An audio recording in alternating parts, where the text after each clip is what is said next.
The Jake Asman Show will begin shortly. Thanks to all these great Patreon members who help support the show. Get your super chats ready.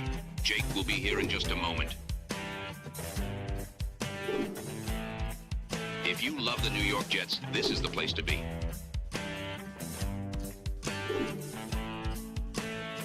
And now, The Jake Asman Show.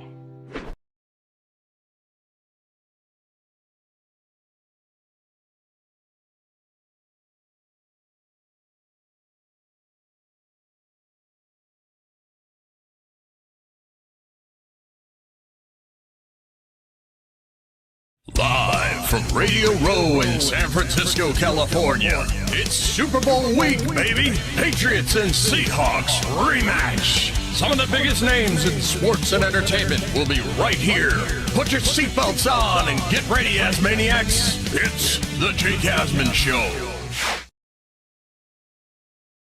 Ladies and gentlemen, let's kick off our Radio Row coverage. We are joined by my good friend, Matt Hamilton. If you watch the Up and Adams show across all social media, this guy's always on with Kay Adams, co-host, producer of the program, and we met through our guy Jeff Parles, who's a fan favorite in the Asmaniac community. So what's up, Matt? Always good to get you on the show. I mean, I'm a big fan of Jeff as well, and of you, Jake. So happy to be back on, making I think this is my second appearance, right? On the Jake Asman Show. I need to get an Asmaniac hat too, because we'll give you the hookup. Okay. I mean, if you'll proudly rep it. I mean, of course. That's all I ask for. Of course. Yeah, I'm absolutely an Asmaniac. Love it. Love it. I mean, Jeff and I, we commiserate on a weekly basis about the Jets. You cover the whole league. You discuss the whole league on your show with Kay. What are your thoughts on where the Jets are at right now? Obviously, 3-14 in year one with Aaron Glenn. Unlike 10 other teams, they retained the head coach, and now Glenn, going into year two, has already replaced both his coordinators. Yeah, listen, I mean, I think it's hard not to like the way that Darren Muji is setting things up for the future. I think, those trade deadline moves were tough for some fans. I understand, but I think the long-term health of this team is moving in the right direction. And as far as the Aaron Glenn part of it, if you're looking at the landscape of this coaching cycle right now, it wasn't the most exciting coaching cycle. I think that's fair to say, right? So if they had moved on from him, who were you reasonably getting, especially with the team in the state that's in right at this moment? Whereas I think next year, if Aaron Glenn can't turn it around, not that I want to go to a negative place, but with where things are trying, let's say he can turn around, I think next year's coaching cycle is going to have a lot more attractive opportunities. So could the Jets be one of the more attractive jobs in that scenario? And I do think so. I think with the stockpile of picks, if they're in a position, in what is supposedly going to be a great quarterback draft, with the stockpile of picks that they have, that's going to be an attractive situation. Matt Hamilton is our guest. Jake Asman with you live from Radio Row, presented by FanDuel Sportsbook. We'll get Matt's expert breakdown on the game coming up. I also want to announce that today, that's right, if you're watching live right now, is the Asmaniac Raffle. We added 5 prizes this week. Signed Namath helmets, a Super Bowl III ticket display, comes in the frame, signed Garrett Wilson helmet, signed Joe Klecko jersey, and a signed CJ Mosley jersey. We will raffle away all 5 of the prizes at the end of our final live stream here in the Bay Area. This is your last show to enter to win. So super chats, $10 or higher, get you 2 entries. And for every membership gifted, we will put you in the raffle at the end of our stream. Staying with the Jets, Matt, in terms of the amount of picks they have this year, because I know you get heavy into the draft and you're a great film guy when you used to work in NFL films. You look at where the Jets are at. They have 4 picks in the top 44, including 2 in round 1, 2 in round 2. What do they do at 2, though? It doesn't feel like there's that obvious, ass kicker that you take at 2. It doesn't feel like there's that, your Giants guy, that Abdul Carter, the best non-quarterback, right? What's the Jets' path at 2? And then kind of lay out your thoughts on the other picks they have in the top 44. Yeah, and it's, I haven't dug fully into my draft prep yet. over the next couple of months, I'll really be diving in on these prospects more. But the overall landscape right now, as it looks in that top 10, I think there's a lot of quality there. But you're right, there isn't that obvious choice. I like a lot of the pass rushers in this draft. I think Ruben Bain has such a high ceiling. I don't know if he's going to go as high as 2 because from what I've seen, I have dug into his tape a little bit. There is some stuff he needs to clean up. But the ceiling is so high. I could definitely see them going pass rusher there. I think there's a number of guys in this class that I like so far. But because there is that depth of talent and there is no obvious guy, maybe it's a situation where you look at a trade down too and acquire even more picks. Although, again, who's trading up, right? Yeah, that's what you run into. And also knowing that next year is going to be that quarterback draft, who's willing to give up assets in a draft that might be, those picks might be a little more valuable next year. 100%. Let's get to your Giants. You pumped about the Harbaugh hire and your thoughts about the Matt Nagy OC hire. Yeah, no, I think, the Harbaugh hire, there might be, and I think there's this feeling that, like, are you winning a Super Bowl necessarily with John Harbaugh? He's not exactly in the cutting edge in 2026 as a head coach. But what they need right now, with the way that organization has been, with the way that the regimes have been, they needed, I want to say, like, an adult in the room, if I can say that, to get this franchise back where it needs to be, because it's been completely off the rails. It's been a disaster. I think Brian Dable is a really good football mind, a really good coach. I don't know, it was a tough situation. He might be one of those guys that's better suited to being a coordinator than a head coach, and that's fine. But things got off the rails again, and you thought, like, maybe they found some stability with him the way that tenure started. But, Joe Judge before that, Pat Shurmur, Ben McAdoo, it's been brutal. It's been guys that, don't know how to run, frankly, haven't known how to run programs. You have an adult in the room now, yeah. And now you have that guy. So, the Matt Nagy hire, I do a show for Kansas City Sports Network every week too, and really dig into their film offensively. Andy Reid's been calling the plays there. We know that. That's an offense that last year looked a little bit stale at times. So I don't know if that is the most exciting hire. I like it more than if they had gone like a Greg Roman route. I'm going to be interested to see now with Nagy having the full reins, what that looks like, how much it looks like Andy Reid's offense versus how much he incorporates his own wrinkles.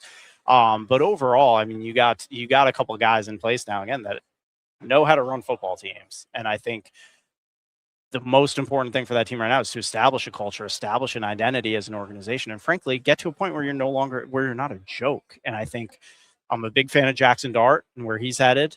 I think, Malik Neighbors being back is going to be a big deal. Abdul Carr, like the pieces are starting to get there. And now the infrastructure is in place for that team to start taking some steps forward.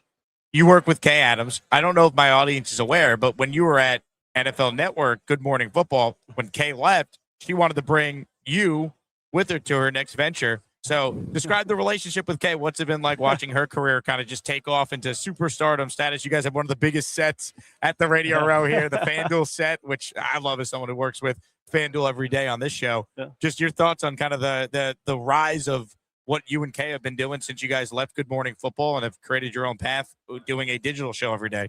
Yeah, it's been a lot of fun. And, this was our 10th season working together now, which is crazy to think about, from back when Good Morning Football launched in 2016. And, it was a scary thing a little bit to leave GMFB when I did, and with everything they had going on there. But the opportunity here and knowing, if you do something partnered with her, that it's not going to fail, because she's not going to allow it to fail, because her work ethic is unbelievable. The attention to detail, the care that she puts into it. So, while it was a leap in that sense, like, I knew, partnering with her, like, failure is not an option. And, but it has been so exciting to see it grow the way it's grown since we started things, because again, it was her first time, being the sole host of a show and really carrying it the way that she does. And it was my first time, taking on the levels of responsibility that I had to take on. So, there were those moments in the beginning where, like, oh, okay, like, can we do this? But quickly, like, once we got in that rhythm, and it's been really fun to see it grow. And to this point, being here this week and getting the guests that we've gotten, it's been, these are the weeks where you kind of feel the rewards of all the work that you put in, and you get to feel a little bit more of like the impact that you've made.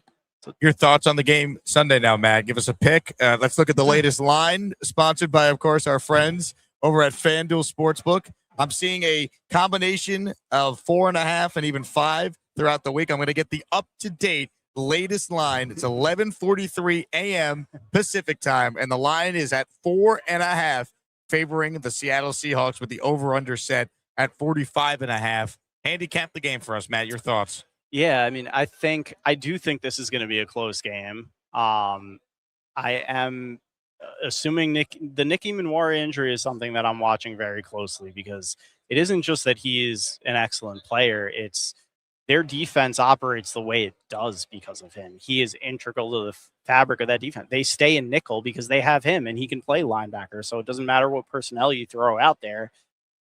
They're staying in nickel. You can put out your heavy personnel, they're staying in nickel, and it's because of him that they're able to play that way. So if that ankle ends up becoming an issue, they have to change their entire defensive identity. So that's a huge deal. But assuming he's good to go, I do think the Seahawks have the edge in this game. They are such a complete team. I mean, we've dug into the numbers over these past couple of weeks. There are things that they're doing that are historic as far as point differential, as far as just the completeness of that squad. I do think, though, that this Patriots team is better than they're getting credit for. I think I know this isn't the audience that may want to hear this, but I think there is that feeling of just like, oh no, we don't want to see the Patriots again, which is totally fair. So there's been a lot of like finding flaws and finding reasons to tear them down. But Drake May is tremendous. That defense has really come together well. I do, ultimately think they are a little bit outmanned, but the X factor in that is a coach in Josh McDaniels who really knows how to game plan, who knows how to game plan Super Bowls. You're giving him 2 weeks to prepare for this Seahawks defense that, because they stay in nickel personnel, there are ways you can get after them when you have multiple tight ends on the field, things like that. I think I would expect that we see the Patriots use that Rams tape as a guide. The Rams ran over their last 2 games against the Seahawks 96 plays with multiple tight ends on the field, average 8 yards a play. Wow. Getting mismatches with their tight ends and with Hunter Henry and Austin Hooper. I think the Patriots can do that. Keep this thing a tight game. Ultimately, I do think Seattle wins, but I think it's like a 24-21 type of a game. So that means New England would cover? Yes. Yep. I could see it being a close game. It feels like after last year's dud of a Super Bowl, we were due for maybe a bounce back closer game. Yeah. I just think if Seattle plays clean, they're the better team, but turnovers, they change everything. And that's what you got to look at with Sam. As great as Sam has been this year, leading the league in turnovers, if he gives New England a couple opportunities, that's where this game can turn. 100%. Matt, you are the man. I appreciate you hopping on the show. We'll make this an annual thing. We'll get you on the offseason when you start doing your homework on the draft, because your X's and O's film breakdown, I think, is as good as anyone out there. Thank you, man. I really appreciate that. Matt Hamilton, watch him with Kay Adams every day, Up and Adams across social media. And he's Jeff Parle's good friend. So, I mean, come on now. We all love Jeff in this community. Quick break. We'll be back with more. You know what? Not even a break. How about this? For those who missed it, here's our conversation with Jets wide receiver A.D. Mitchell. Take a listen.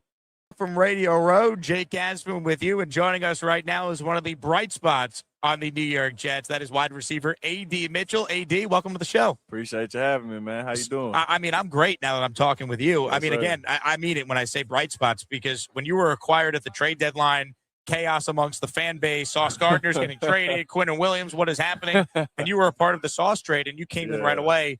And he became, a real nice playmaker for this team. Take us inside what that was like for you. What were you doing when you found out you got traded, and how much of your life was a complete whirlwind at that point?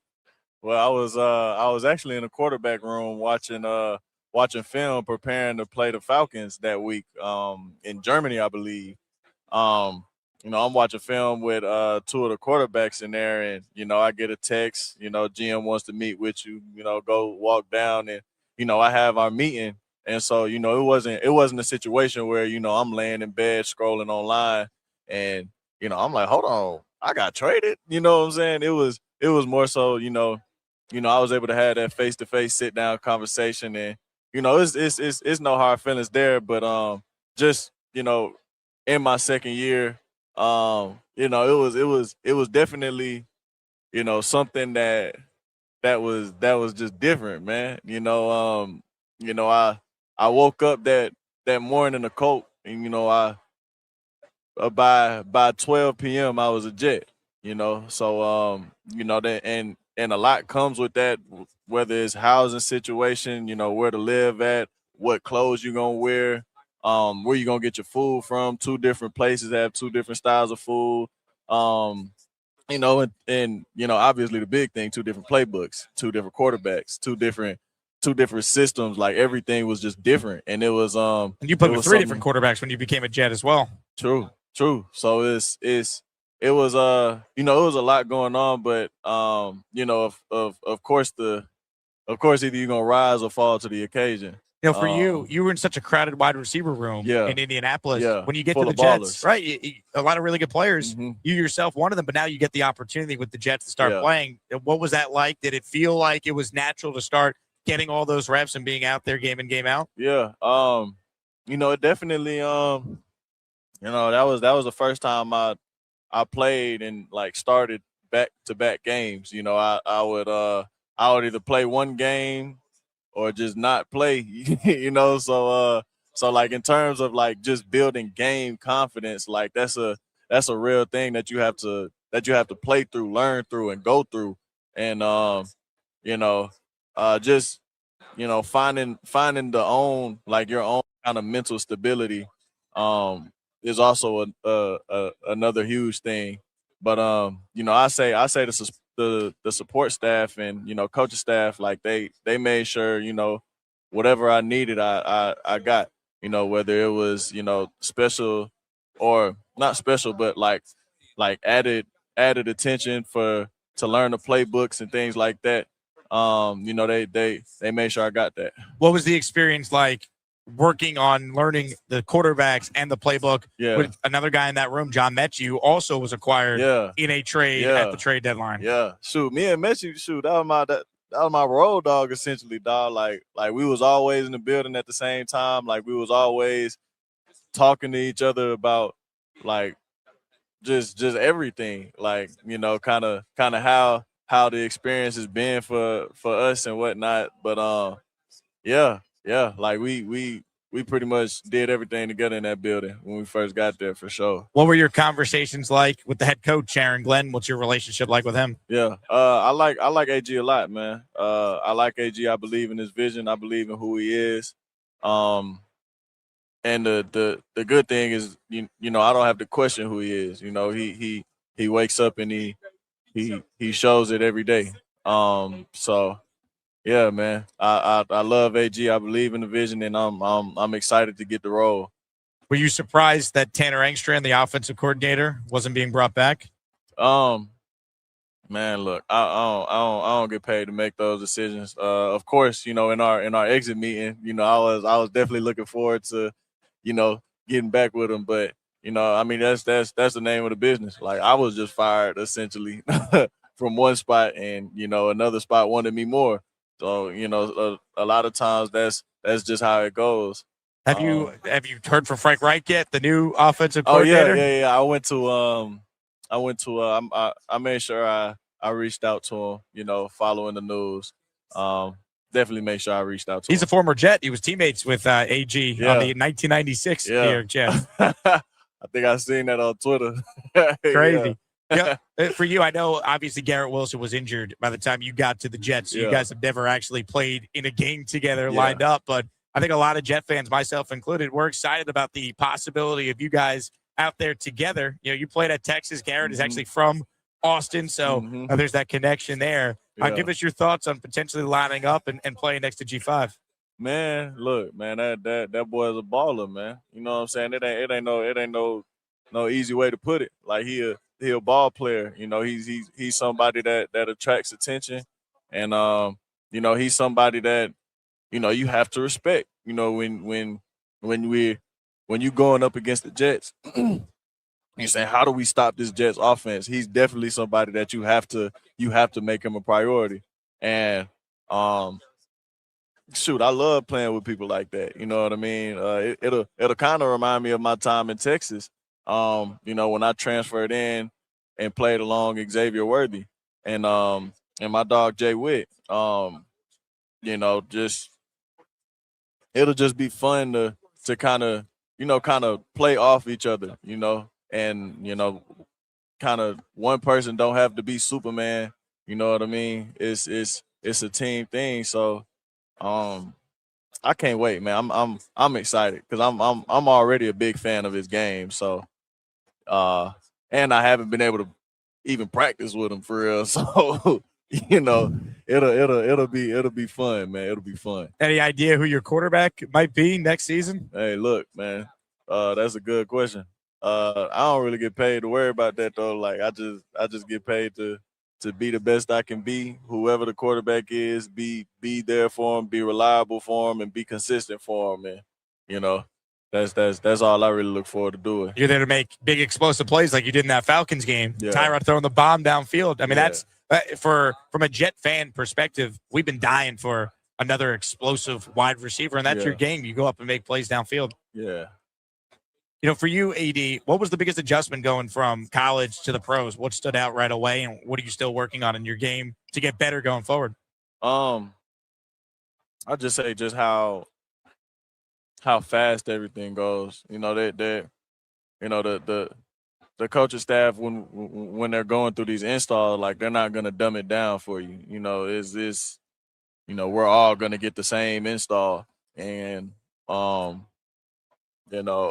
that was probably the biggest thing, and just like how long we meet, like how long the meeting times are. I definitely wasn't used to that either. But kind of as far as playing goes, I don't know. Have you had that welcome to the NFL moment in your first couple of years in the league? Is there like is it something that somebody else has done to me? Yeah. No. I can't really say that, but I kind of prepare for that. Like I give everybody their respect because everybody's a damn good player. Like you make it to the league, you are a damn good player, whether you are a starter, a Pro Bowler, or All Pro, or a practice squad. Like you, none of those guys are slouches. Like you know what I mean. So I definitely prepare to not be embarrassed by every single person that I go against. Who's the best DB that you've gone against so far? Can't really say. I don't know. You'd have to ask me that next year. Interesting. Yeah, I mean, but I didn't really have too much game experience. You know what I mean? This was essentially like my first year. Did you feel like a rookie when you were getting that time with the Jets this year? Yeah. Really because of the trade, though, I would say. Like, just because, like, it's like, oh, live bullets flying. I don't really know this place like that. You know what I mean? I don't really know the playbook like that, but, we trying to make it work. But, a full off season with the team and, just being able to slow the game down from practice and leading that onto the field, that'll be huge. Have you gotten a chance to experience the city at all since you've been a Jet? Get a chance to really take in your new home? I wouldn't worry about none of that.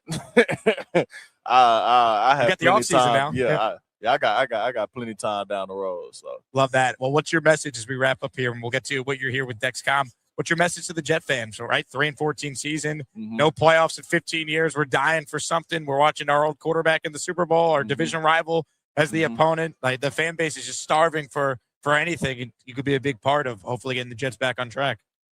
Final message. I don't know.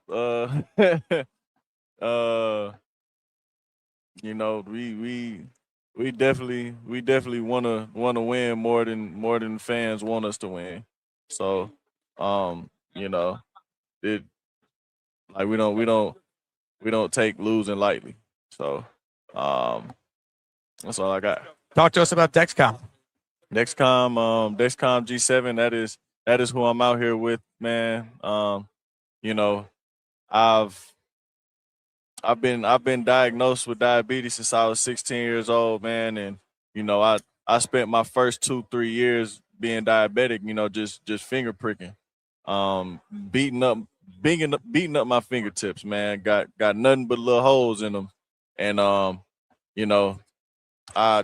was able to make that transition into Dexcom, and it pretty much just made my life as a diabetic a lot easier. it allowed me to not have to put too much focus on, okay, what's my glucose right now? What is like what's going on in my body? And, I get live updates sent directly to either my Apple Watch or my Apple phone. And I get those live updates, and I'm able to take care of my body the way I need to. And that also allows me to go out there and just play ball. What's the biggest challenge of being a diabetic and obviously still trying to do your job at the highest level in the NFL? I mean, it's just extra steps that you have to do. You have to know what your blood sugar is. You have to know what you're putting in your body. You could probably just go eat a Snicker and then just keep doing your job. I gotta eat a Snicker. I can eat a lot of Snickers doing a talk show here. You know what I mean? So but I say the biggest thing, if it was a walk away message, it would be, diabetes shouldn't hold anyone back. Whatever you want to do, whatever you set your mind out to do, you can do it, diabetic or not. All you have to do is just educate yourself and take care of yourself, and anything is possible. Looking forward to watching more of you in Yes, a sir. Jet uniform. Excited about you, Garrett, the rest of that wide receiver room going forward. Yes, sir. Appreciate you. A.D. Mitchell from the New York Jets, our guest, live on the Jake Asman Show here at Radio Row. What a conversation with AD. I'm excited about him. I thought he was a really good dude. Got to talk to him a little bit off air as well. And I think Jet fans should be encouraged. As Bob Trosted is right behind me talking to Joey Molinero, who's one of the funnier people on the planet. Hey, Joey, you got 2 minutes to sit down? We're live right now. Oh, you're sponsored by FanDuel. So am I. Fantastic. Let's get him in. Do it live. All right. F it. We will do it live. What's Joey? up, partner? Hey. I saw you yesterday. Jake Asman Asman. Show. That's right. the Ass Man. That's right. I don't discriminate, though. No, I saw you yesterday. Yeah, absolutely. So I think you are one of the funniest people That's very because kind. you do incredible impressions, but you also now have morphed Yeah. your short form content into Yeah. skits. You did a Seinfeld reenactment. My Uh-huh. favorite show is Entourage. You did the Entourage Love it. reenactment. Where Yeah. do you get the inspiration from for a lot of your stuff? Just trying to make people laugh, dude. Simple as that. I see an idea and I say, man, is somebody like Jake Assman gonna love it? And I roll with it. So that's pretty much it. Yeah.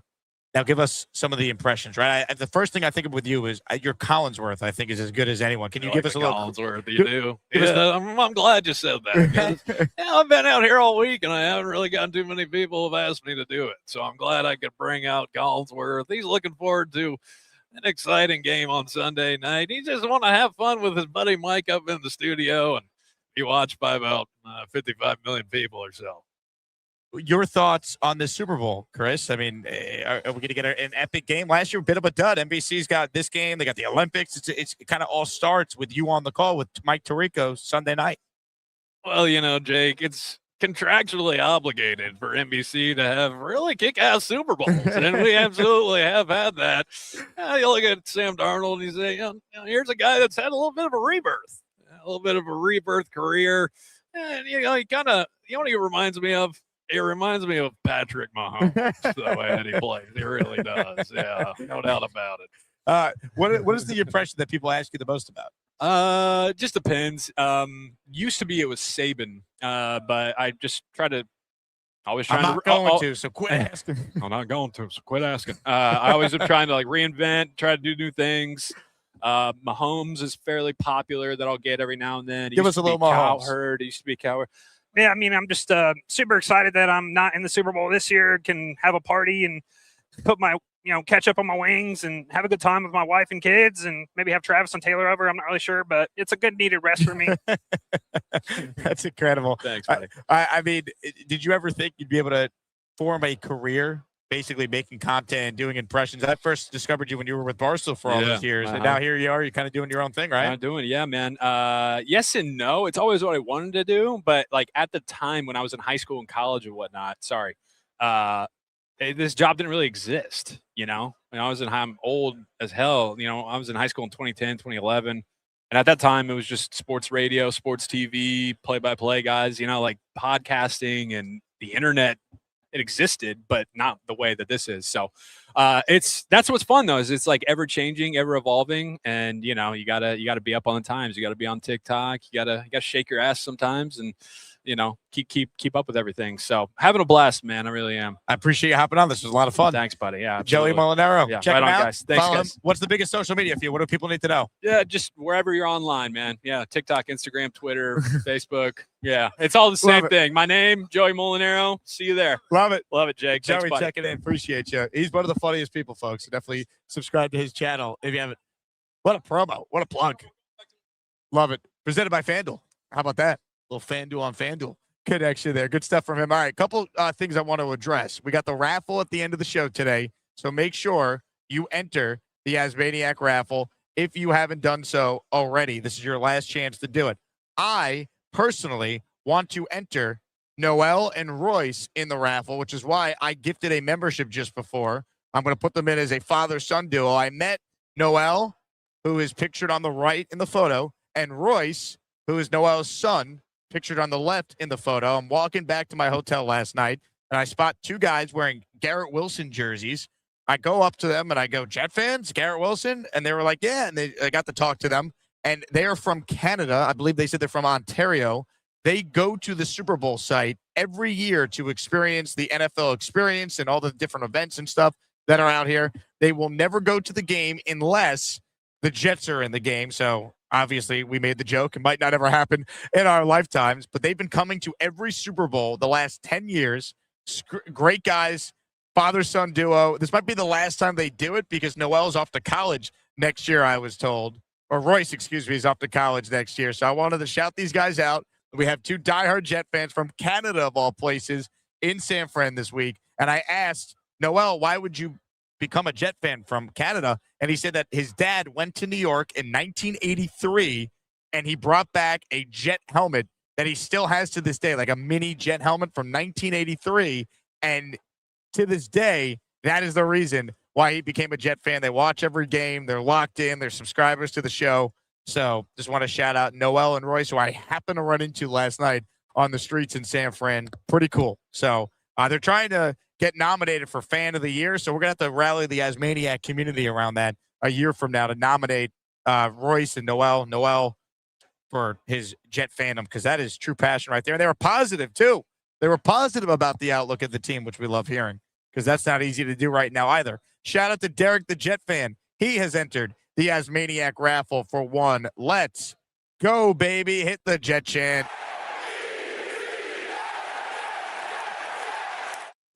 In the raffle for two. Hey, Jake, did you see Rabel won Coach of the Year? I feel like Glenn deserved it more. Didn't we go 17-0 in practice? Best team Monday through Saturday. 10 times. Practice world champs. Jets. Jets. We had a great week of practice. No team is better Wednesday through Friday than the New York Jets. Practice champs. Let's go. Just don't let go of the rope. Hey, I'll tell you what, a guy who's not letting go of the rope is Harrison Phillips. You guys see all the attention our interview with Harrison Phillips got across all the outlets in New York? Richie spoke to him from Jets Media, and then Harrison Phillips came on the show yesterday, and we had him on for a really awesome conversation. The analogy he told when I asked him for his message to Jet fans, I know a bunch of talk shows like Boomer and Gio and DiPietro and Rothenberg, they were talking about it. But for those who missed it, I heard this yesterday, and I was thinking to myself, this guy is a team captain, and this is a guy that the Jets need to basically find 52 more players with his mentality, because this guy's a winner. This was Harrison Phillips yesterday on our show. Final question. What's your message to this Jet fan base? We are starving for a winning team. The Jet fan base at its best, I think, is as passionate as any fan base in all of sports. You're one of the more beloved players on the team already. You've only been on the team for barely a full season. What's your message to the diehard Jet fans out there? So I'll a quick story then. The twin sons of an alcoholic father. I don't know if you're familiar with it. Twin sons are born in a household with an alcoholic father. Beats them, violence, heavy alcohol abuse. And then they go and they leave. 30 years later, we go and interview these twin sons. They go to the first one, and as someone might expect, he's homeless, on the street, addicted to drugs, and an alcoholic. And they said, why are you like this? And he said, my father was alcoholic. They go interview the twin. He's married, active in his church, business owner, kicking ass in life. And they ask him, why are you like this? Well, my father was an alcoholic. And so oftentimes heroes and villains have the same origin story. And someone might say, like, I've been hurt so much, I'm going to go cause hurt. And someone else might frame it as, I've been hurt so much, I'm going to make sure no one else hurts again. And I think that could just establish a mindset that maybe was with the organization prior to a new mindset of what we're trying to build. And so we've been through some shit. And sometimes then that just creates more shit. We're going to use what we went through as the origin story for the positive. I mean, how do you hear that from Harrison Phillips and not just love that guy being on this team? Now, he's got, like, I think $7.5 million owed to him that's not guaranteed. Based on my conversations with him and even talking with his wife a little bit afterwards, they're not going anywhere. Aaron Glenn loves them. And you know what? They need players like that who are bought in if Glenn's going to have any chance of proving many of us wrong and turning things around. That's the bottom line. But, like, that is a powerful message there, and you got to get guys who buy in, and Glenn's got to find players who are bought in. Now, the biggest thing is quarterback. We understand that, but this team is not just a quarterback away. They quit last year. Like, this team obviously is devoid of talent in some key areas. We understand that, but it's more than just that. And I'll tell you what, the next Jet jersey I get is going to be a Harrison Phillips jersey because that guy's a winner, man. I hope he's here, even if it doesn't work out with Glenn. Who wouldn't want a Harrison Phillips on your team? He's been a leader everywhere he's been. You know, that guy's and he said yesterday it was tough to kind of come in and be the leader right away because he got acquired 3 days before the regular season was going to start, like at the end of training camp, like that gap between the last preseason game and then like the lead up to week one. That's when they made that deal. I remember it was out at Circa when they acquired him. Two of the best moves the Jets made last year with Muji were the end of training camp trades for Phillips and then Briggs, who was probably the best player in the defense a year ago. So, look, it starts with coaching, right? I see Derek's bringing it up. The Pats had 8 wins the past 2 years, and then Rabel shows up, and, they're playing on Sunday. We understand that. Coaching and quarterback. The Jets right now, I don't think they have either. They got to figure it out. That's where it starts. Comments, questions, super chats. Cut the line. What have you guys made of some of our interviews this week? Again, we've had some huge names on. I will be running an interview I did this morning with Booger McFarland on the show tomorrow morning. Give you guys a little Super Bowl preview, and we went in depth on Glenn and the Jets' long-term vision going forward. So that will air on the channel tomorrow. If you're a channel member, that one is already up. So you can watch it early if you so choose. Again, we've had any Jet who was here, we've had on the show. Guys like Hendon Hooker, Tyrod Taylor, A.D. Mitchell, Harrison Phillips. We had Gary V on for 25 minutes yesterday talking all Jets. So we've had some great content, I think, this week. Plus the crazy interviews, man on the street stuff on the fly. We had Chris Strebler on the show. I caught up with him yesterday. So we're having a lot of fun here at Radio Row. It's been a great week, and this is our final live stream. This is your last chance to get in on the raffle. We'll spin the wheel at the end of the show. We're going to get to some of your calls now coming up shortly. Reminder that this show is always in podcast form. If you miss it live, Apple or Spotify, just search Jake Asman Show, and it will come right up.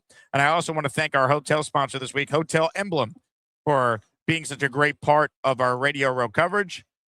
If you're going to San Fran, I can't recommend Hotel Emblem enough. Great location where Nob Hill meets Union Square. From us here at the Moscone Center, it's about a 10-minute walk. Weather, by the way, this week has been great. Hotel Emblem, comfortable rooms, kind of an old school feel. It's like one of the oldest buildings in San Fran, but it's really cool.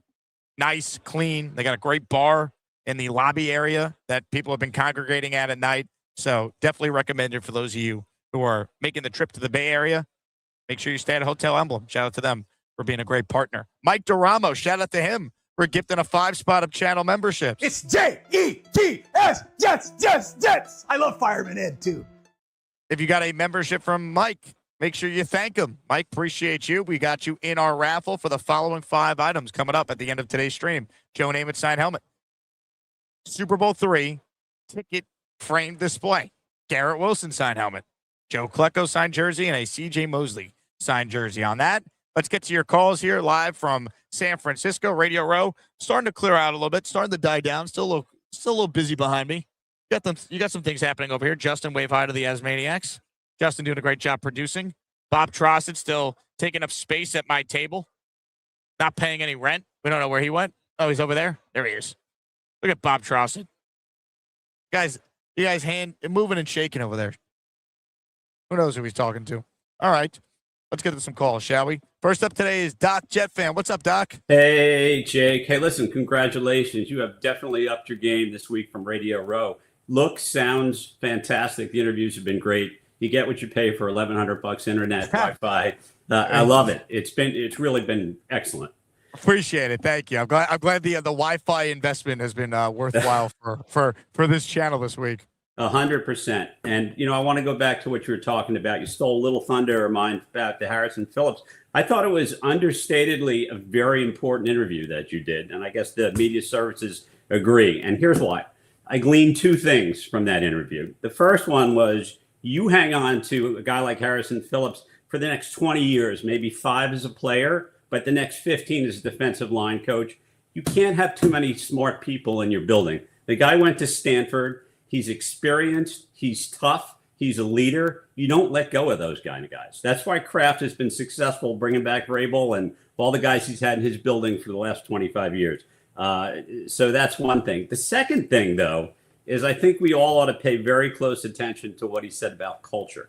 And that was, AG's been there 1 year. I'm not going to blame him for all the culture that's been there for the last 5, 10, 20 years.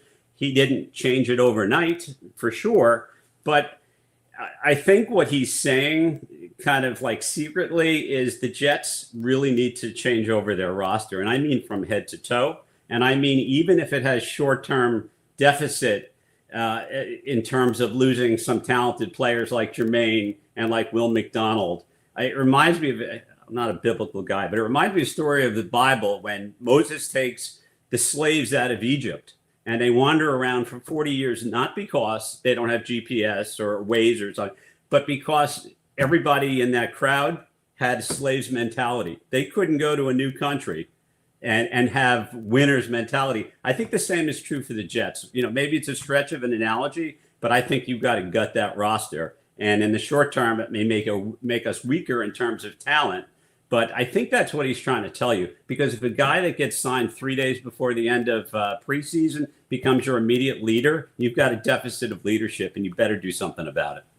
I think it's well said, Doc. Great call, and appreciate the kind words. Thanks. I also caught your reference to Bill O'Reilly. We'll do it effing live. Caught that. There you go. Well done, Doc Jeff checking in. Yeah, look, I agree. I don't think Sauce was a problem. I think they just got great value, but I do think like the bigger picture stuff, the roster turnover, we've already started to see it. It's going to continue to happen. Like Quincy Williams, for example, won't be back. Like they're going to have a lot of new players coming on, which part of me, that's why I question, Glenn talked about this year, they're laying the foundation. I don't think you laid anything this year.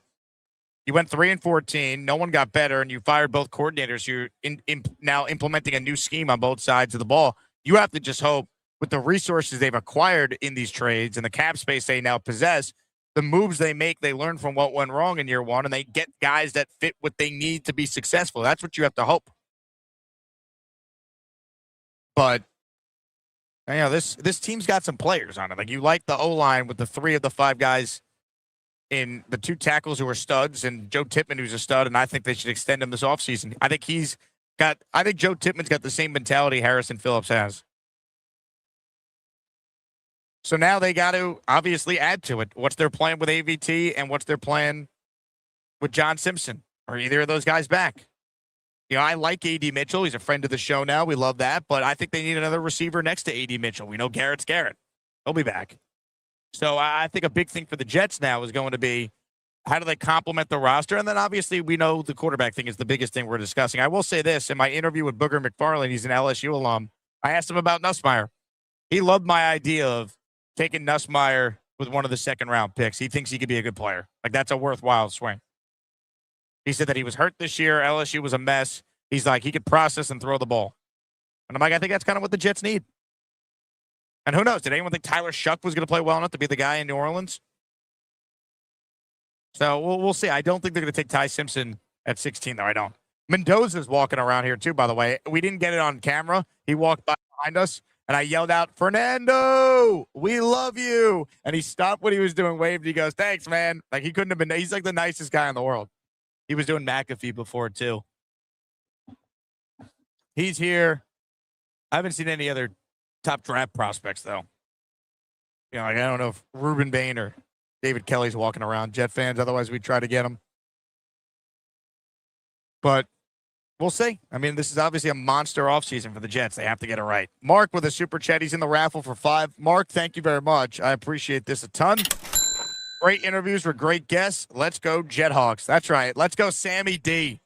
He ain't seeing ghosts on Sunday, baby. Let's go, Darnold. It's Jets, Jets, Jets, Jets. I love Fireman Ed, too. Love it. More of your calls. Ladies and gentlemen, up next on the Gustbuster Umbrella Hotline is maybe an in-person guest. Richie from Jets Media in the background. Hello, Richie. Hey. You having a good Super Bowl? Having a great Super Bowl. What are your thoughts on being known as the kid from Roundtable Sports? I thought the facial hair would make me feel less like a kid, but I guess I'm still a kid. You are a kid. Turning 28 in a month, but hey. But to me, you've become a man this week. Why don't we give him a mic? We could have just done that at any point here. There you go. Talking to that thing. How about Mr. Jake Asman being the absolute legend that he is, getting all these guests, running Radio Row, and I'm just proud of you, Jake. You're absolutely killing it. You have a mindset that is unique. You have a drive. You have a passion, and I'm happy to have you as a friend. And I have a sticker for you. And you have another sticker for me. I'm stickered out, man. This guy. You inspired me, man. I did inspire you. You're the one who told me where to get the stickers made. I consider you a visionary. Well, I appreciate that, man. Well, I'm glad I can inspire you because I think I can pass the baton over, actually, that it may be Jake stickers. I don't have any. I'm out of stickers. I don't have stickers. I got to get you into magnets because I'm a magnet magnets. guy. But I ran Jake out of magnets, Richie stickers. Jakey Mags. Jake Magnet. I actually was in the hotel yesterday, and someone recognized me, and then I think it was a woman. She was on the phone with her husband, and he's like, "Ask him if he has any stickers." Really? So it was definitely a listener. That actually happened? Yeah, that's incredible. That happened, I think, this morning. So yeah, you killed it this week, though, man. You got the quick catch up with Sauce, the Harrison Phillips one. He gave you the cancerous line that went everywhere. Yeah, the cancerous line, and that's getting taken and running around. And I'm glad that there were some cool snippets from Harrison. Who's awesome. You had an awesome guest as well. I mean, Harrison Phillips. What an interview he was. I watched yours. And waiting. That guy is just a man. You know, he'll never go back to Buffalo because I know that our intern here, Justin, wants him back in Buffalo. Former Buffalo Bill. But speaking of him, they're running victory laps that Drake May did not win MVP. That's like their only win this week. Drake May, not an MVP. So they can have Josh Allen's the only MVP of the division. Soon to be a Super Bowl loser. Oh, speaking of the Bills Mafia. Oh, God. There he is. We got Mr. How does it Bill. feel, man? Drake May did not win the MVP? Surprisingly enough, it's hysterical. It's wild how the NFL voting committee, and this is probably going to piss off some Bills fans for me saying this, but it was very clear that they went the value route with Josh last year, the value route with Lamar in 2023, and they just took one look at Drake May and they said, fuck it. Stats are important now. Stafford walked away. Hey, that's absolutely hilarious. They'll take it, though. Are you excited for the Madden Bowl tonight? I don't know. You're going. What's going on? You're going. Who's playing? You're going to see Zach Bryan and a bunch of people. Dan, are you a Zach Bryan fan? Yeah. That's his favorite artist. Ooh, well, maybe we'll work on getting Dan in. Yeah, but I heard you have your wife in town or something.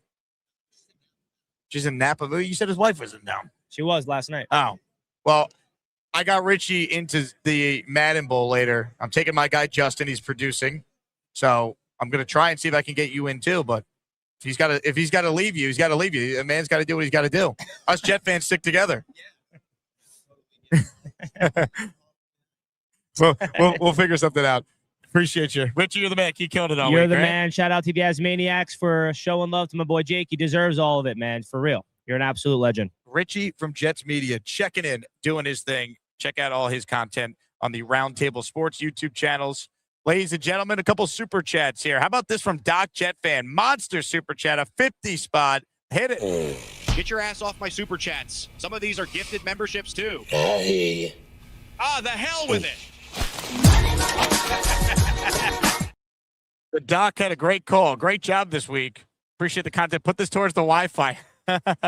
Thanks, Doc. I appreciate it. $1,100 well spent.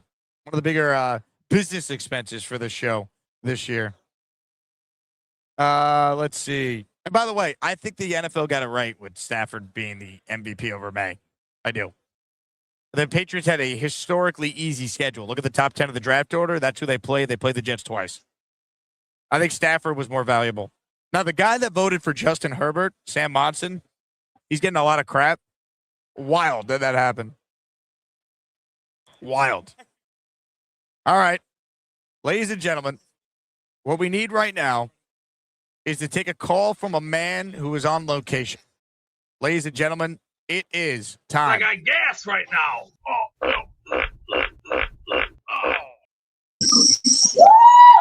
We're about to throw a bullseye right now, baby.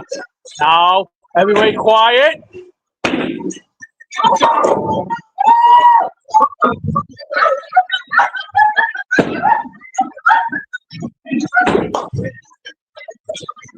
You almost had it, Beast.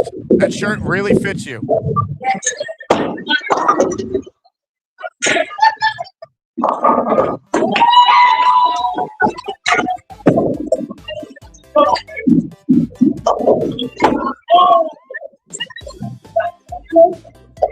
Okay.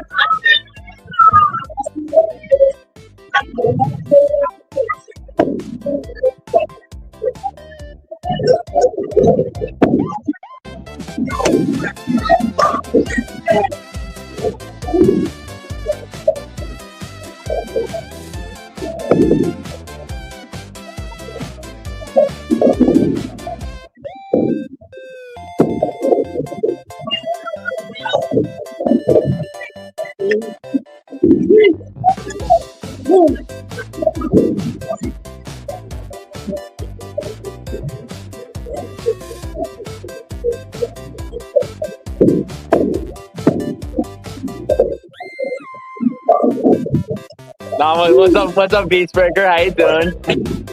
Yo, Beast, how you doing right now, bowling? How you doing today? Yo, Beast, what's your score right now? Come on, Beast, get that spare. Come on, get that spare. Oh, sold. What's up, Beast?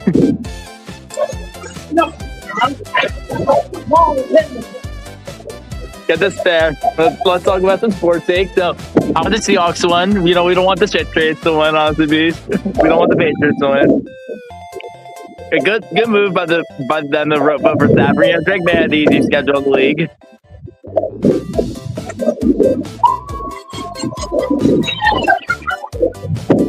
Come on, Beast, get that spare. I'll be bowling later. Let's see who does better, Beast or me. Yo, Beast.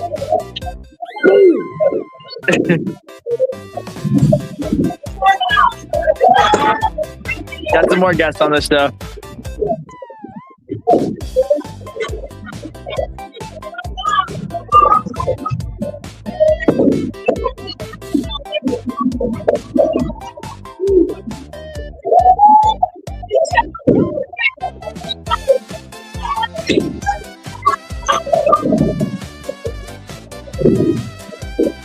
That's it.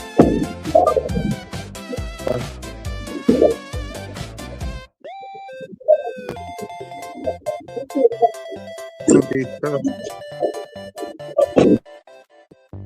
Go, please, go.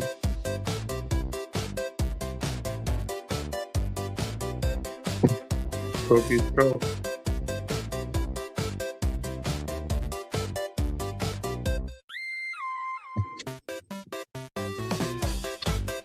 Oh man, Beast, how you doing bowling? I'll be bowling later. Honestly, Jake, wait till I'm in the bowling alley because I'm gonna be bowling in a couple minutes. But let's see how Beast. Let's see who's the better bowling, Beast or me. Go. Honestly.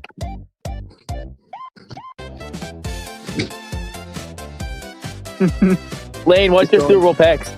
Who do you want? Who do you want the Jets? Who do you want the Jets to? Lane, who do you want? Do you want the Seahawks to win, or do you want the Patriots to win? Or as we like to call them in Jets Lane, the shit trades. No, actually, so I want the Seahawks to win because, like, you know, I mean, I don't know who you'll start, but I want the Seahawks to win because Sam Darnold's a quarterback, and I don't want. But let's hope the refs don't rig it. I mean, the refs are like the Patriots. Oh my God, I want the Patriots to win.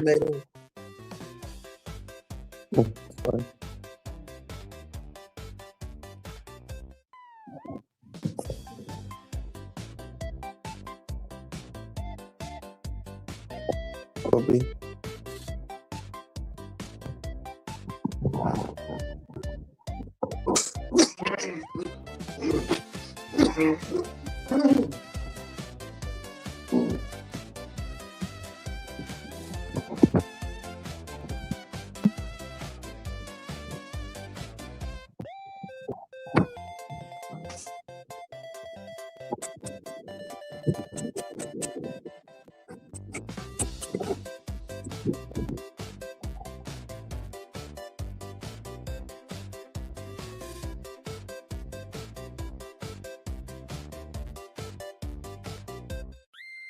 What is this? Who is this guy? Bad freaking Bunny. What is that? Ah, what a segment with the Beast of the Bowling Alley. That should be a Friday staple on the show. All right. Last chance to get it on the raffle. Last chance to call in if you want your voice heard. Beast is at the bowling alley. We got a lot of raffle prizes to give away today. If you're tuning in late, 5 are up for grabs. This is truly your final show to enter to our last piece of live content from Super Bowl Radio Row. I fly out tomorrow, have my final radio show with Mike Tannenbaum on ESPN New York for the season, Sunday morning. And then we're in full off-season mode for the Jets, of course. We'll be at the Combine later this month for the 3rd straight year. End of the show today, though, we give away a signed C.J. Mosley jersey, signed Joe Klecko jersey, signed Garrett Wilson helmet, Super Bowl III replica ticket display comes framed, and our top prize in honor of the Super Bowl, Broadway Joe Namath signed Namath helmet. Doc Jet fan says, if I win a jersey, Jake, please donate it to the Beast to cover his midriff. Hey, now. I think Beast looks pretty good. I think he looks sexy. I think he looks like a man's man. All right, let's get to a couple calls, and then we will, of course, have the Asmaniac raffle. Ladies and gentlemen, we already saw him briefly. Now it's time for the full experience. If Mad Max ain't yapping about jets, that boy, he's jamming, he's slamming, freaking dancing, wall smashing. I'm Jake Asman. If Mad Max ain't ever stopped yapping, that boy, he still be dancing. Then call Jake Asman. He got an orange wall. Honestly, Jake, can you guys hear me? Vagina boob. Jake, can you hear me? Or is this Wi-Fi just terrible? Can you honestly hear me, Jake? Vagina boob. I'm leaving. I guess he couldn't actually hear us this time. All right. Well, where do you go when you can't get a Mad Max call to work properly? You go to one man who can get us back on track. Hi, how are you? Bruce Hall. That's good. Hello, Jake. Hey, Lane. How are you? Hi. I'm great. I had to take care of some stuff this morning. I had to go to get my follow-up because I've had a reason why I haven't called in a while is because I've been having this this blood problem. I hope you're okay, Lane. Like bleeding from the nose. Yeah. So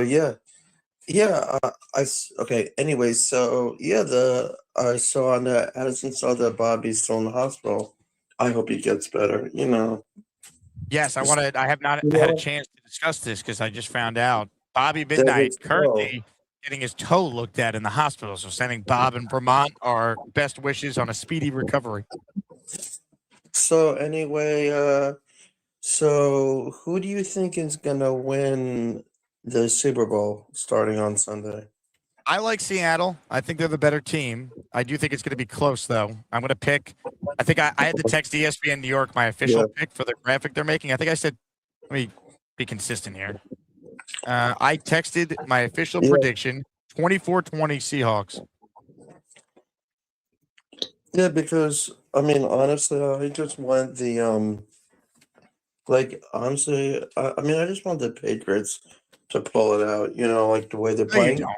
You don't want the Patriots to win. Okay, fine. I want the Seahawks. You want Seattle to win. We want Sam Darnold to win. Sam's Yeah. a big fan of yours. Yeah. So anyway, I don't know why I'm not on DP. That's weird. DP? Yeah. Yeah. What's DP? Oh, no, on like some people, like when they're in the back. Can you hear me? Oh, I know all about the back. So yeah, so how do you feel about the drafts for the Jets next year? Do we get Mendoza or do we keep CJ Mosley? Well, CJ Mosley's retired, so Yeah. unlikely he'd come out of retirement. It'd be good if you did, but do we get Mendoza, or because Simpson played well last year? So who else could we get if Hey, Mendoza? Lane, look at this Yeah. picture I took. I'm in the same room right now as Fernando Mendoza. He's right behind me. Really? Yeah, I know. Really? Oh, it's a nice Really, picture. really. Is that wait? Oh, look at that picture. Look at it. Yeah. Maybe the Jets could take Phil. Phil Cheeks. Phil Cheeks. Phil Cheeks? Yeah. I got that from Mike, actually. It's like so funny. Yeah, can you draft him? Phil clap them cheeks? Yeah. Yeah, do you get him? I You like get Phil clap them Platinum cheeks. Or do you draft maybe who else could you pick up? Do you get in a trade, can you get Jared Goff next year? Or the Steelers, the Chargers don't want to give him up. Is Garrett Goff the brother of Jared? Yeah, Jared Goff. Yeah. Jared Goff. You make a good suggestion there, Lane. Let me call up Darren Muji and see if we can get him. Do you get Jared Goff next year, or doesn't want to go? He might not want to go. Yeah, but I just hope look, that the better Giants days do are well ahead, next Lane. year. Don't let go of the rope, all right? Yeah, thank you. And Just don't let go of the rope. And so, how is everything going down there that you're at? Well, I'm actually to the west of you right now, Lane. I'm actually above you. Yeah, I know. So, how is the trip going? It's going. Things are happening. Are you having anybody else on the rest of the week? I think I'm just having you on. And maybe Mad Max. And maybe Beast from the bowling alley. Yeah, let me see it again. That shirt really fits him, right, Lane? Yeah. I don't know if he's taking a nap or if he's just stretching. He's moving and grooving. Yeah. He's really getting into the game. All right. He's one of the best bowlers I've ever seen. Yeah, I know. Look at him bowl. Look, I can't even do that. All right. So thank you for taking my call. I know you have other people. Anytime, Lane. Thank you. Is that a spare for Beast? Did he get a spare? Oh, so close. Damn. All right. We'll keep our eyes on Beast bowling. And in the meantime, let's go back to a man who always wants to know. Can you hear me? Honestly, Jake, how you guys doing today? Can you guys hear me? Vagina boob.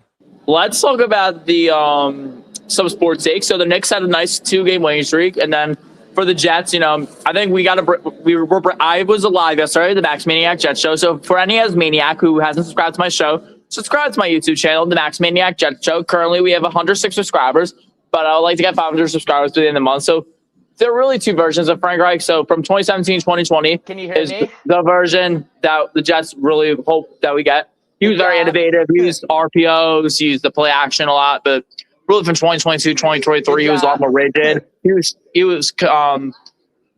Frank Reich was criticized for not using Bryce Young's strengths and like forcing him into a static pocket passer system. So I think we need to do better. So let's hope we get the Frank Reich from 2017, 2020. And then honestly, Jake, I have a funny story to tell to all the Asmaniacs. I have a very funny story. So actually, Sam Darnold, in 2020, I met. So the Jets the New York Jets as a team used to host used to host an event. They used to do it before COVID. It was called Jets Houses in New York City. So 6 years ago, I met Sam Darnold. It was very fun. I played ping pong. I actually played ping pong against Sam Darnold. Fun fact, Jake, to tell all the Asmaniacs to play ping pong against Sam Darnold. So let's just hope Sam Darnold wins the Super Bowl. Maybe he'll shout me out that I played against him 6 years ago in ping pong and he won, but he was a good ping pong player, I gotta say. Well, let's see how Beast, how you doing in bowling? How you doing? Yo, Beast, how you doing in bowling? Yo, get a spare, Beast. Get a spare. Yo, Beast. Yo, Beast, I'm gonna be bowling soon. Let's see who does better, me or you, Beast. Let's see who does better. Yo, Beast. 2 of the balls got stuck down in the hole. I had to get the guy down there and lock it. Beast, yo, Beast, get the spare. Yo, get the spare, Beast. Yo, get the round.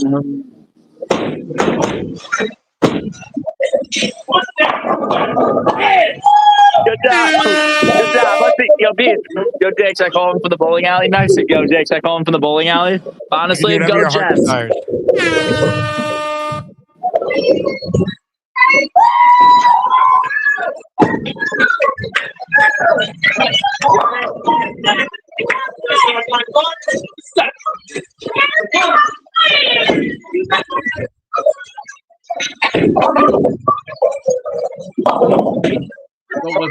What rope are you talking about? This whole team looks like it's shot to shit. Who the hell do you think you are? I am.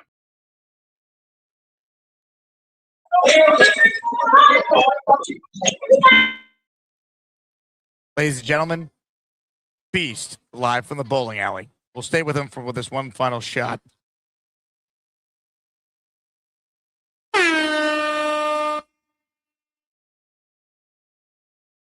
We'll check back in with the Beast before we wrap things up. We still have the raffle to come for anyone who wants to enter. Last chance. I am counting the names. Mark Yachenko in the raffle. He gifted 5 earlier. Or he sent in a $20 super chat to get 5 tickets earlier. Now he's got another one. Thank you, Mark. This one's from Curly Norman in the raffle for 2. Daily reminder that we have the football messiah, Aaron Glenn. People think he is dead and buried, but he will rise from the dead and bring us football salvation. Hashtag hang me with the rope. Curly, I love you.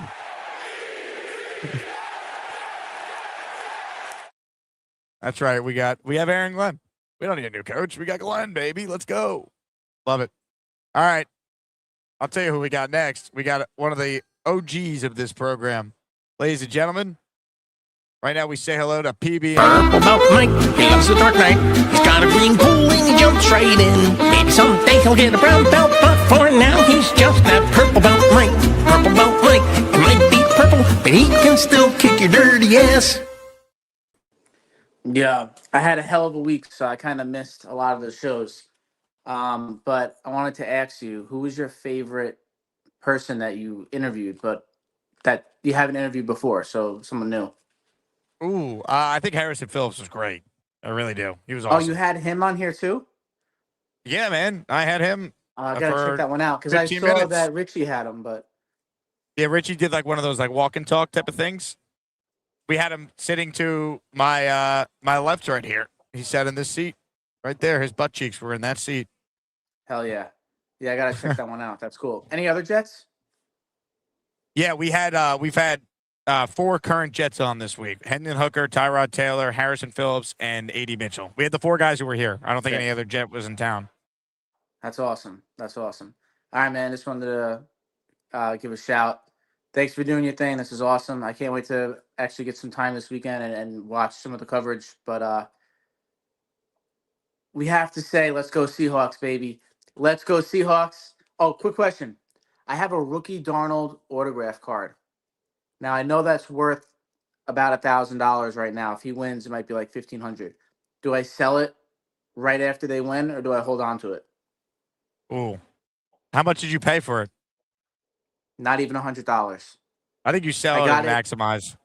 I got it after he left the Panthers, so it was like Yeah, sell it. $90. Sell it. Yeah. All right. Fuck it. Why not? Buy some super chats with it. Let's go, baby. Make it rain. I hug him every day. I hug him every day. PBM checking in. Great hoodie, by the way, PBM. I like that. Nice, clean looking logo on that thing. Couple memberships here. How about this? Are we going to make it rain at the end? Are we going to be able to cover my $1,100 Wi-Fi charge? Absolutely not, but we do appreciate the community here. Roster Dread is not letting go of the rope. He is in the raffle for Don't let $5. go of the rope. What rope are you talking about? This whole team looks like it's shot to shit. Who the hell you think you are? I am. Rasta in for $5. Party with Peg and Artie in the house. They're in the raffle for $5. If you're getting a membership, you thank the people that gave it to you.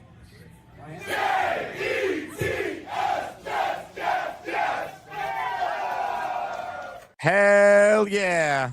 Keep it rolling here. Last chance. I'm counting names as we speak. Live from the bowling alley for maybe the final time this show. Who knows what this man has in store for all of us. Ladies and gentlemen, stop what you're doing. It is time. Breaker 666. He's the man who would kick your ass. And then he's gabagoo. Last match, 3 spares. Well, hey, lucky 7. You win some, you lose some. But you know what? You learn to live and fight another day. It's all right. It's all right. Nobody's perfect. What size is that shirt? Oh, this is XXL. Mario Kart from 92. Hey, I'm sweating like a bullet right now. I just bowled 3 matches. My arm feels like jello, but a little disappointed in my work. That's okay. That's all right. Nobody's perfect. It's not of it. Yeah, I know, but hey, you learn, you learn. Are we ready for the Wheel of Champions? Almost. We'll be ready for it shortly. I'm very disappointed. Well, hey, first game was not that bad, but the second one did beef up a little bit. It's just I found my spoke. I had to put a little gasoline in the fire and just make a little, fire extinguisher to add to the mix. But I'll tell you what, sometimes you win, sometimes you lose. That's life. Say if you lose at the poker table and you get a crap hand, take your money off the table. Don't worry about it. Just think of it this way: in 100 years, when we're all dead, just think of it this way: who's gonna care anyway? We're all gonna be.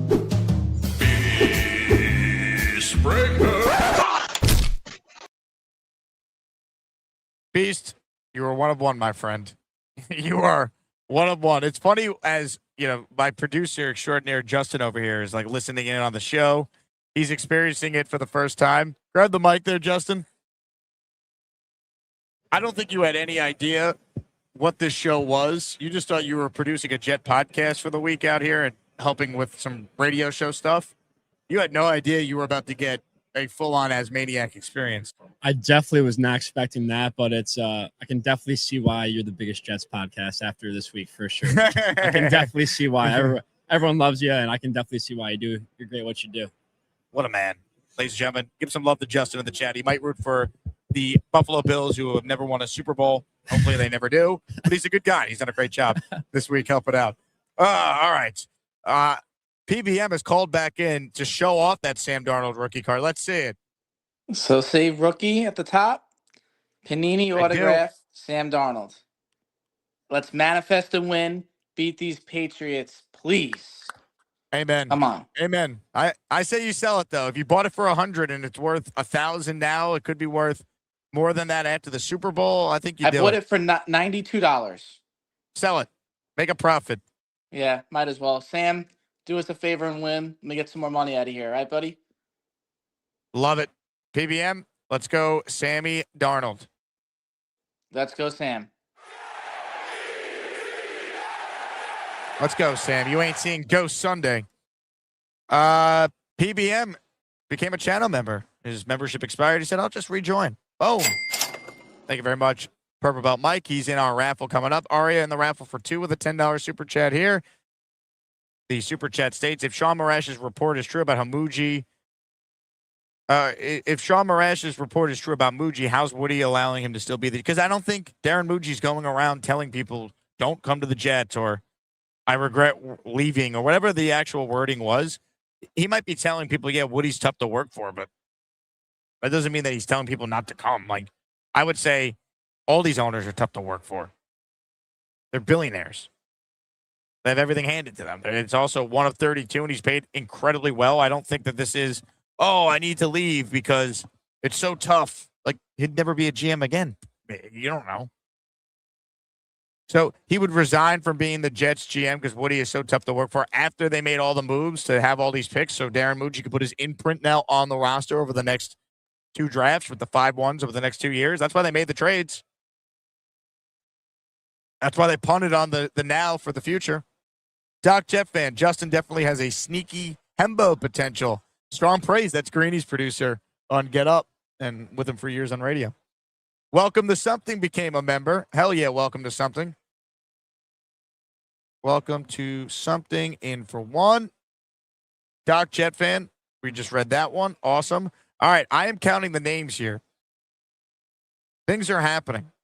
Ladies and gentlemen, if you missed it yesterday, I will give you guys a little Strev sanity. Here's my conversation with Chris Strebler. I'll play it, and then we raffle away 5 Jet-related items. When this interview is done playing, it's raffle time. So last chance, if you want a chance to win any of our 5 prizes here in San Fran. Hit it.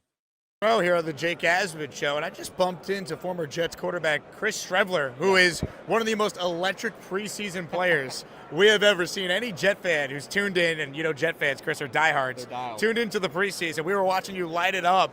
Can you take us back to your experience with the Jets? What stands out? I mean, I still get hit up by Jets fans all the time. Like, I remember that 2022 preseason. That was legendary. Jets fans are some of the best fans I've ever been around. They're absolutely dialed in, and you know that whole preseason was an unbelievable experience for me, getting to get in games and lead a couple wins and, you know, stick around there for a year. One of the best years of my football career. You know, for you, what was it like to have to try and always fight your way on a team? I heard you say in the past, it's not like you were getting a ton of reps at practice. So how did you stay ready so you took advantage of your moment in that preseason? Just taking those mental reps and doing the extra work outside of practice. If you're not getting reps, are you dialed in the back watching the plays? Are you putting in the extra work to be ready? It's kind of been my whole mentality, my whole career. You know, I started in the CFL, had to try out for NFL teams, scratch and clawed my way on a roster. So, you know, having to put in that extra work and clawing for whatever you do get is kind of what I've done my whole career. So it builds some grit and some toughness. What stood out to you during your time with the Jets? What are some of the memories that you have?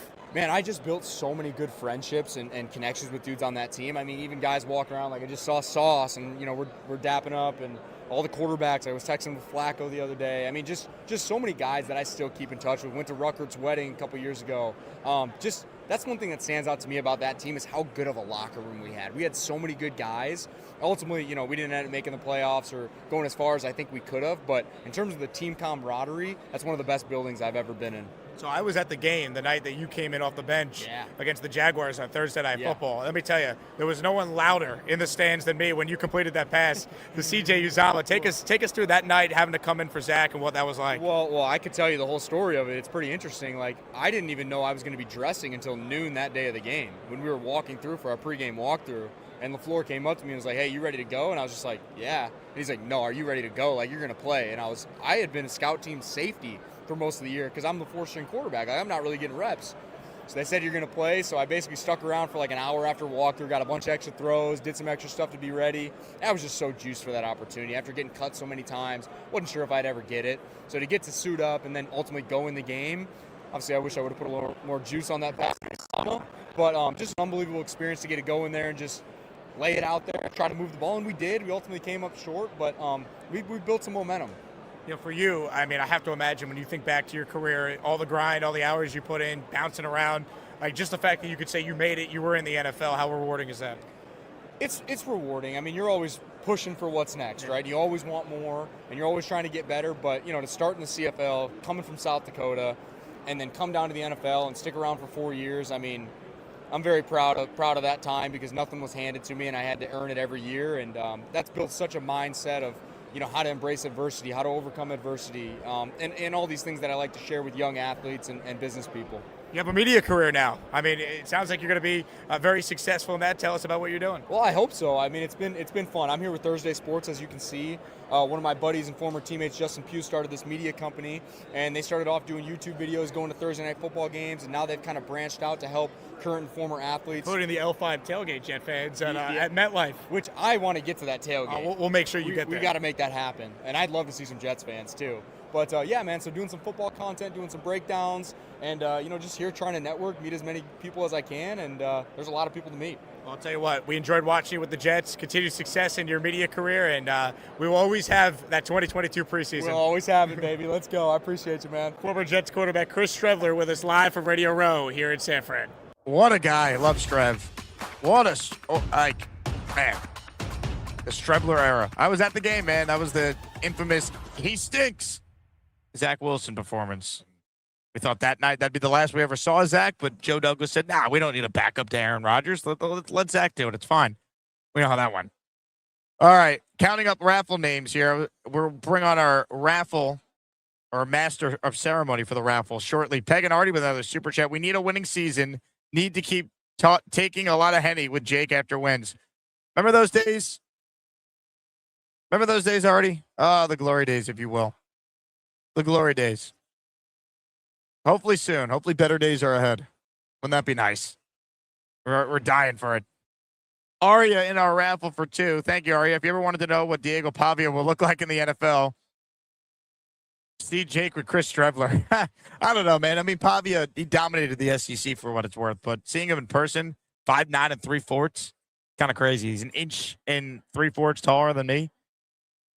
You have a lot of respect for that guy that he played the way he did in college, but it's tough to fathom. Tough to fathom him being a successful NFL player. It just is. Maybe he gets drafted. He's going to go somewhere on day 3, but the height's the height. You can't just forget that. All right, folks, it's been a whirlwind week. It has been wild. We've had a ton of fun. But now it's time to cap the week off with a raffle featuring 5 Jet-related prizes. And before we do the raffle, for the final time, we say hello to our man live from the bowling alley, our master of raffle ceremony.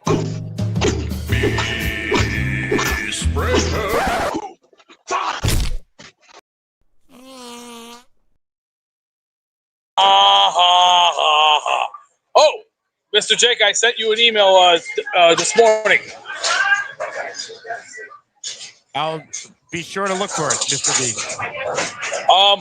102, 101, 122, 112. That's okay. Those numbers are okay.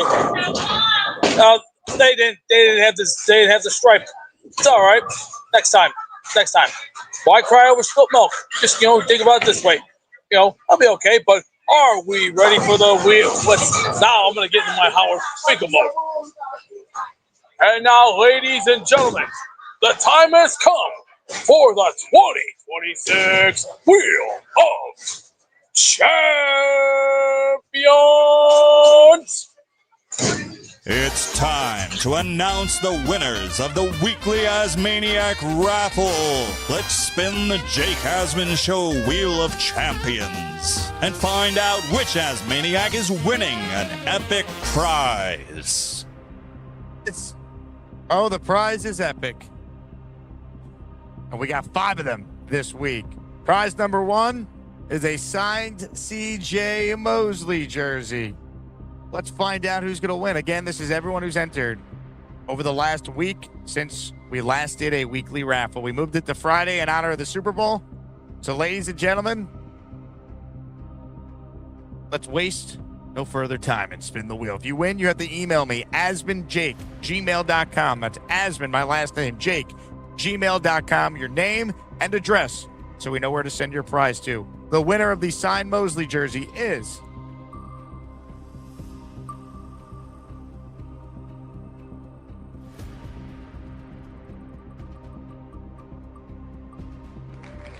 Jetstream 1989, one of our longest tenured listeners, is our first winner today. Remember, you can only win once per raffle. Here we go. Winner number 2. This one is a Joe Klecko signed jersey. Pro Football Hall of Famer Joe Klecko. We spin the wheel.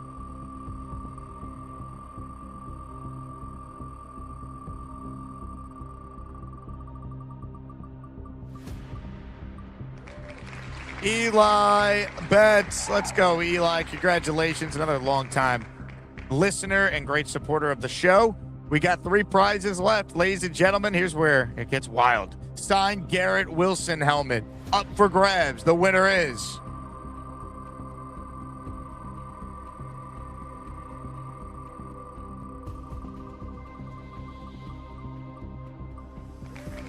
Kyle Clifton. That is a great winner right there. True Jet fan. Kyle Clifton building out his man cave. We'll add a G5 signed helmet to it. Hell yeah. All right. That means we got 2 more winners. Our next prize, prize 4, is a framed Super Bowl 3 ticket. That's right. Comes in the frame. It's got the game program, got the Super Bowl 3 ticket. It's a full display. It will look great in a man cave. That is our 4th prize of 5.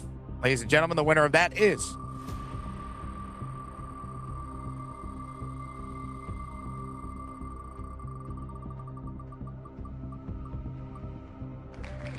Uno Jets. Let's go, Uno. You are the winner. Email me, asmanjake@gmail.com. We'll get that sent out to you when I get back from San Fran next week, which brings us to our final prize.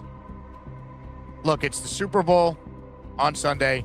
We got 1 Super Bowl in our history, and the Super Bowl MVP, the man that guaranteed the Jets were going to win the game, Joe Namath, he's our final prize, a signed helmet by Broadway Joe. Our grand prize winner of our Super Bowl week raffle is...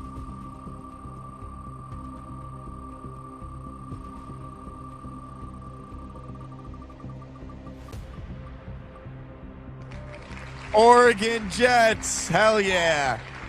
Look, he's not going to get Dante Moore on the Jets, at least this year, but he will get another quarterback helmet that he can put in the man cave. Oregon Jets is our final winner. Congrats to Jetstream 1989, who won the Mosley jersey. Eli Betts, who won the Klecko jersey. Kyle Clifton, who won the G5 helmet. Uno Jets, who won the Super Bowl 3 ticket display. And Oregon Jets, who won the Namath helmet. Congrats to our winners. Email me, asmanjake@gmail.com, and I will make sure we get your prizes sent your way. Hit the Jet chant, Fireman Ed.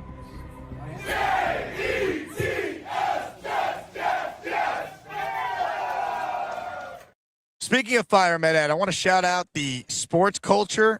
It is a brand new YouTube channel. They featured Fireman Ed with like a long form, like origin story on his fandom.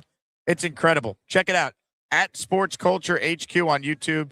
They featured Fireman Ed. It's a brand new sports media network. They actually have a podcast, get this, where they just interview redheads. So it's like a new sports media company, but Dante DiVincenzo was the first guest on a podcast hosted by a redhead. They didn't ask me, but I said to the guy, I'm your backup, redhead host if you need someone. DiVincenzo was the first guest, but they featured Fireman Ed as the first long form story they built. So I want to shout it out. Culture Crazies is what you could look up. Check out Sports Culture. You'll see it.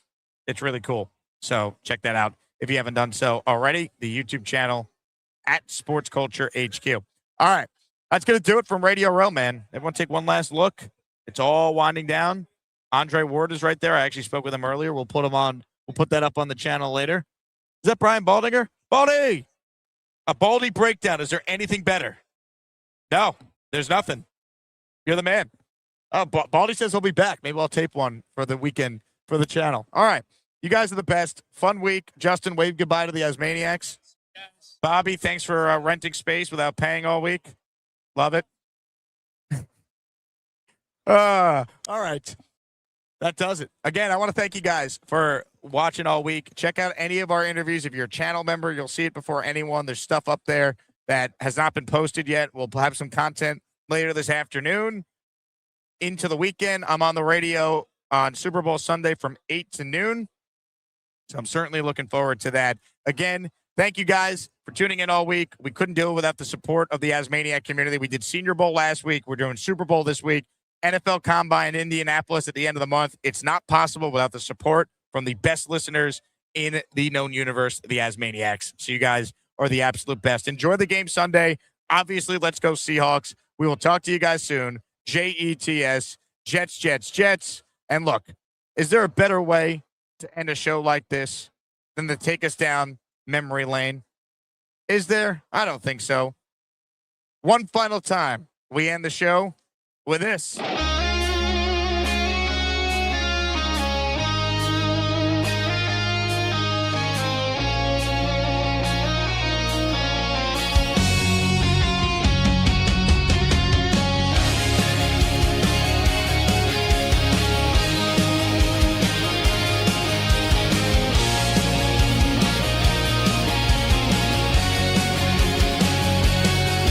It's 5 o'clock on a Sunday.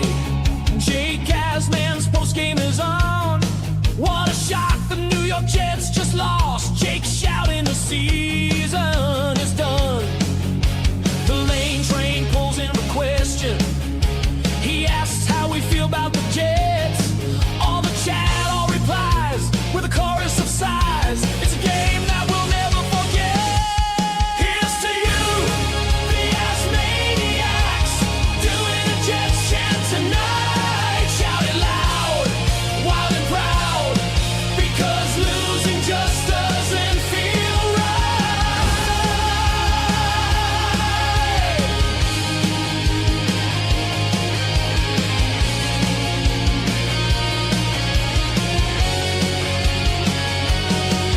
Now Gator is making an intro about how we're rebuilding the team.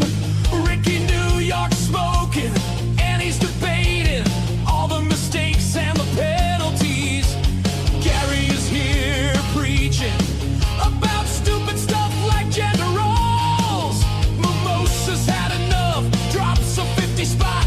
Now he's with Pat's 12 in the hole. Here's to you, the Asmaniacs, doing a Jets chant tonight. Shout it loud, wild and proud, because losing just doesn't feel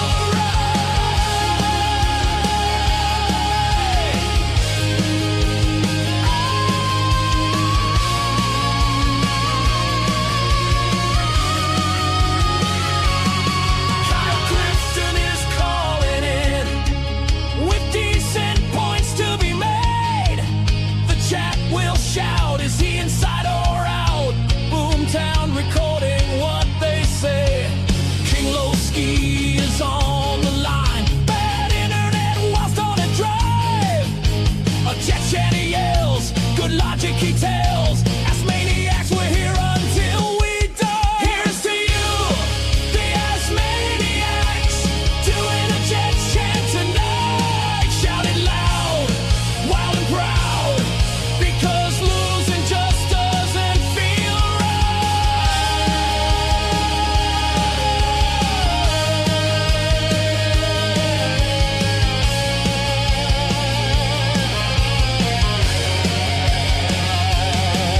Beastbreaker calls and yelling, always pointlessly saying the same.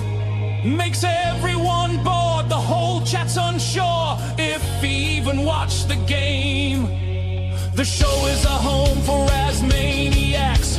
Defeat us and optimists too. And though Sunday will fade, by Wednesday we pray. A win next week we pursue. Here's to you, the Asmaniacs, doing a Jets chant tonight. Shout it loud, wild and proud, because losing just doesn't feel right. Here's to you, the Asmaniacs, doing a Jets chant tonight. Shout it loud, wild and proud, because losing just doesn't feel right.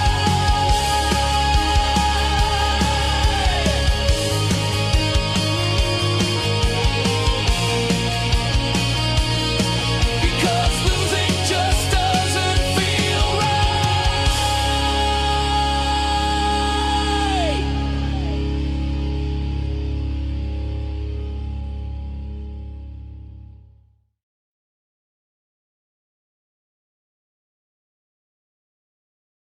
Oh, hi. Jake wants me to ask you to click on the like button. That's right, Lane. And if they don't subscribe to the Jake Asman Show, this team may never win another game. Let's go, Jets!